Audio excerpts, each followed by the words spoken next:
Hindi naging hadlang para sa isang guro sa Negros Occidental ang kanyang sakit na chronic kidney disease upang magpatuloy sa kanyang passion sa pagtuturo. Si Sir RJ Ledesma, 32 years old, patuloy na nagtuturo ng Industrial Arts at Computer subject sa Bago City Elementary School sa loob na ng 7 taon sa harap ng kanyang pakikiglaban sa kanyang sakit. Dahil sa kondisyon na naturang guro, palagi itong napapagod at kung minsan nahihirapang huminga, kung saan 3 beses sa isang linggo ang kanyang dialysis session.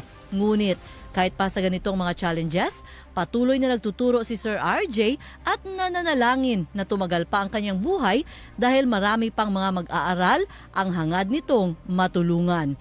Si Sir RJ ang isa lang sa nagpapatunay sa kasabihan na a good teacher is like a candle. It consumes itself to light the way for others.